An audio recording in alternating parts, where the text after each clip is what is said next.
the story came out that the Jets traded Jamal Adams and a 4th-round draft pick in 2022 for 2 first-round draft picks in 2021, 2022, a 3rd-round draft pick in 2021, and Bradley McDougald.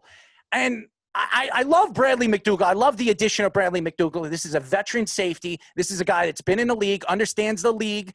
He can help some of the young players like Ashton Davis. He fits in the Williams defense, and he was an add-on. And I look at the Jets, and I look at what Joe Douglas is really doing, trying to transform this team, trying to build it to his team. And when Jamal Adams came out a couple of days before he was traded, taking shots at Adam Gase and Joe Douglas and the organization, and then taking shots at the owner when he doesn't even know the story behind the whole Woody Johnson racist and sexist statements that supposedly he made. The team was completely appalled and wanted to get rid of Jamal Adams, and they got what they wanted. I completely believe the Jets fleeced the Seattle Seahawks, Eric. I wouldn't go that far. I think that, when you have a player that you drafted, he's homegrown from your draft.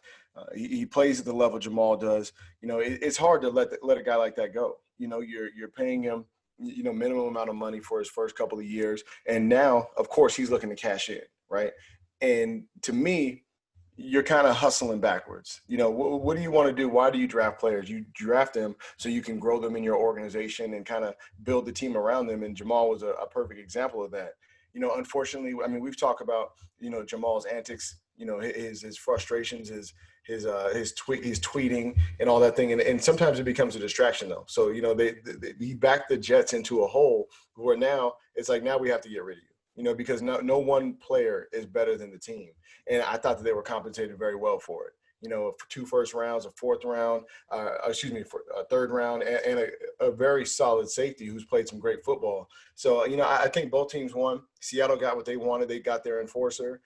The Jets got what they wanted. They got a couple of draft picks and a very serviceable safety. And I'm excited to see how this thing develops. This is not a Seattle team that looks like they were one player away from winning a Super Bowl.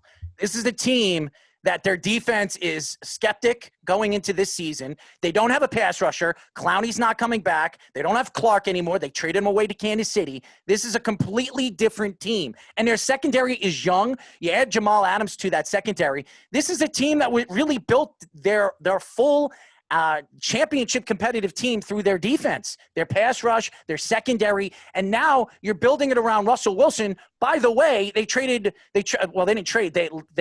They released or they let go of George Font, who obviously went to the New York Jets. And then they lost a player to obviously not free agency. He retired. So this is a team that now is rebuilding their offense, their defense, and trying to figure out and try to rediscover what this team is moving forward. Carroll.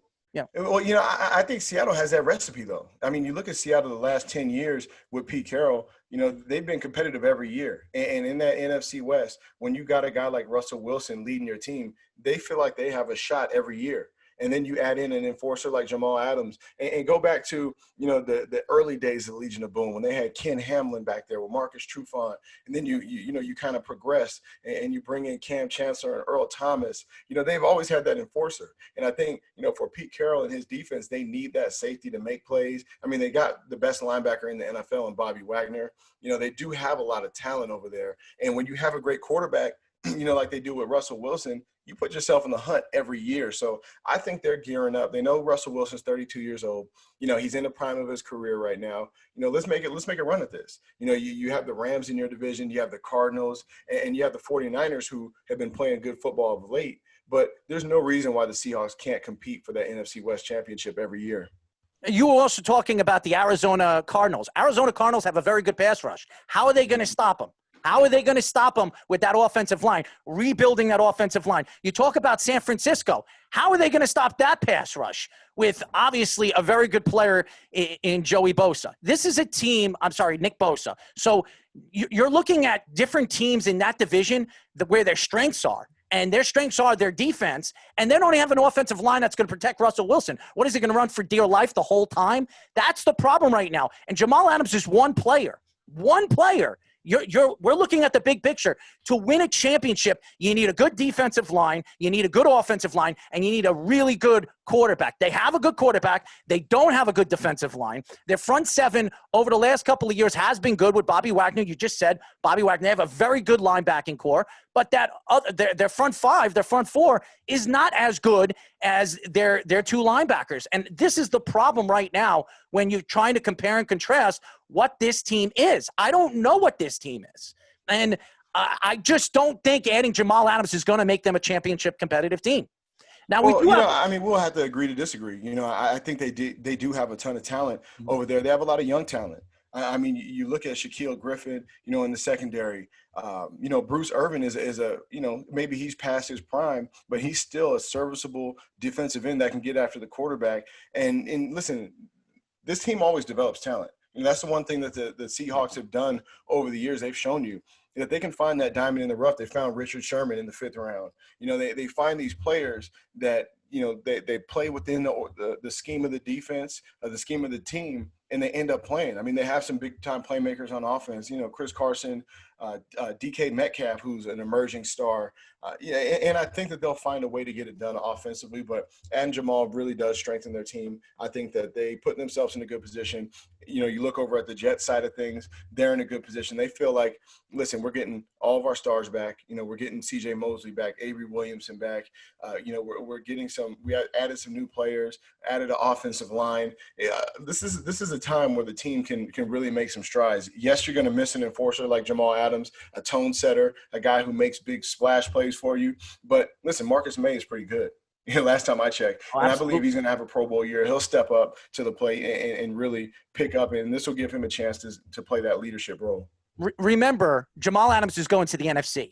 He was in the AFC for a very long time, for 3 years for the New York Jets. He's going to a harder division and a division that has a lot better teams. So you're looking at, and you're adding Bradley McDougald to the New York Jets defense, which they're in a weaker division, where it's going to give him a better opportunity to make plays, which you saw what he did in Seattle. And this is a veteran player. And I love what Bradley McDougald said after he was traded to the New York Jets. He said, "This is a new beginning for me. I want to help a young team build into a championship competitive team." He loves the fact that he's starting over with the New York Jets, and he's going to a team that's rebuilding. And they have a chance to win in the next year or two, because they're only missing 2 or 3 pieces. We've talked about it. They need a powerhouse wide receiver, a playmaking wide receiver, and they need a pass rusher. With adding these additional picks that they have, they can make a move for a big-time pass rusher, or they can wait until next year and add maybe 2 pass rushers in the first round and really reconstruct their defensive line, which they've been doing with Quentin Williams. So this is a team that, moving forward and where they are as a team, are going in the right direction. I want to get into some of the clips of what Jamal Adams said about the New York Jets. I wouldn't say it was taking shots at him, but you can hear it in his voice. He's not very happy about the Jets organization. I first want to say, man, I have nothing but love and respect for that organization. And, I really do wish them well. I truly believe, hopefully, they figure it out. And they start, competing for championship. Man, I have no hate towards anybody over there. I really do wish them well. And, like I said, I'm excited to be a Seattle Seahawk, man. Hopefully figure it out. Did you hear that, Eric? Hopefully figure it out. This is what Jamal Adams said. And to me, that is taking shots at the Jets organization. It is. Hopefully figure it out. This is a team and this is an organization that built the team around him. Their defense around him. Leadership, baby. That's what we talk about. You were a leader of the New York Jets. You were part of that defense years and years ago. This is a team that built their strength through defense with Rex Ryan, with Eric Mangini. You know about Darrelle Reeves. You know about the players that they built around. And now you hear, hopefully they figure it out.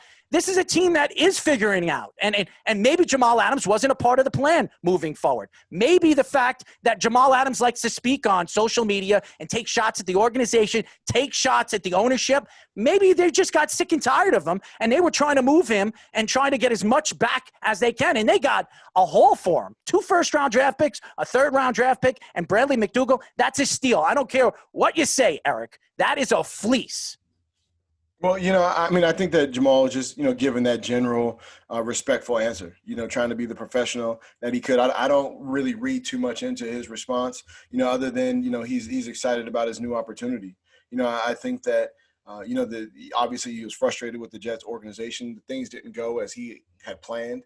And, and it's unfortunate, but he got a new start. The Jets got some draft picks, a player, a couple of draft picks. So, listen, no harm, no foul. Let's just keep it moving. Jets go in their direction. Jamal, you go in yours, and let the chips fall where they may. Come on, Eric. Come on, man. I can't. You know what? I can't get too deep into it. I know you can't, but not from that clip. I understand that there's some underlying issues between the Jets and Jamal, but from that clip, hopefully that's general. Communication, sports communication 101. Wish them the best of luck. I'm glad for my new opportunity. Mm-hmm. Boom, boom, boom. That's just the prototypical answer that you're going to get. He also said some interesting things about Le'Veon Bell, but Le'Veon Bell did reach out on social media after he found out Jamal Adams was traded that he didn't like some of the things that he was brought. First of all, he was brought to the New York Jets because Jamal Adams reached out to him. He practically recruited him to come to the New York Jets, and he told him, let's win a championship. Come over here, and we're going to win a championship together. Now, all of a sudden, a year later, he practically pushed himself out of the New York Jets organization. I'm very questioned. I'm all over the place with this. Why don't you hit it, Speedy? Oh, man, at the end of the day, man, it's nothing but love for Le'Veon, man. I really do wish him well. It's everybody has an opinion about certain things, and that's just the nature of the beast. I had to do what was right for my family and I. Hey, man, no love lost for anybody over there. Like I said, man, due to COVID and what we're going through with the pandemic, hopefully we can make it to Week 14 because. If we do, it's gonna be a good one, man. I just put it like that. Let's talk. I will say this, and I don't care what he says about the whole Le'Veon Bell, that it's nothing but love. He is absolutely upset from what Le'Veon Bell has said all over social media. Le'Veon Bell is not hiding from it. He said it, and he's been on a couple of radio shows and said what he feels. Jamal Adams practically told him, come to the team, we're going to win a championship together, and he completely walked out, not only on Le'Veon Bell, the whole defense, the whole team. And if I was a defensive player, like Quentin Williams and some of the young players, even C.J. Mosley, who is the leader now of that defense, I would think right behind in the back of my head saying, this is a guy that was our leader. This was the guy that was our best player. And he decided, you know what? I don't like the way the Jets are going. I don't like Adam Gase. I want to get out of here. So I'm going to put myself out. What does Jamal have to be upset about what Le'Veon said? Le'Veon didn't say nothing but the truth.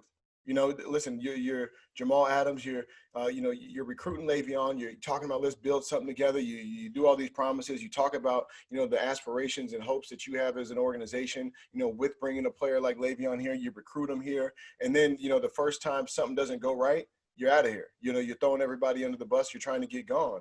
And I understand what Le'Veon was saying about, this new generation. It's all about getting attention. It's all about me. And sometimes that is the case. And I'd be upset if I was Le'Veon too. When you're getting recruited by an organization, when you're a free agent, it's the coaches. They put their twist on it. Yes, you'll be great in our offense. You're going to be here. We're going to do this with you, this, that, and the other. But ultimately, it's those players, it's the leaders in the locker room that you're going to go to get a temperature of what it's like over here. And if I'm selling you a dream as a player, talking about what we're going to do together and all the great things we're going to accomplish, and then I'm just gone, I'd be upset too. So I fully understand Le'Veon. I understand where he's coming from, and I don't think he's wrong. I don't think Jamal has anything to be upset about. He is a guy who, pretty much. I'm not saying he lied because, listen, we all have. This is the business. This is the business side of the game. But at the end of the day, you told Le'Veon something. You painted a picture for something, and then first time something went wrong, you were gone. Well, again, I don't think Le'Veon Bell was wrong for what he said either. But I'm also looking at Jamal Adams, and Jamal Adams is a guy that I have a lot of respect for. He's one of the best safeties in football. We all know that. He absolutely is. Nobody's going to complain or argue about that.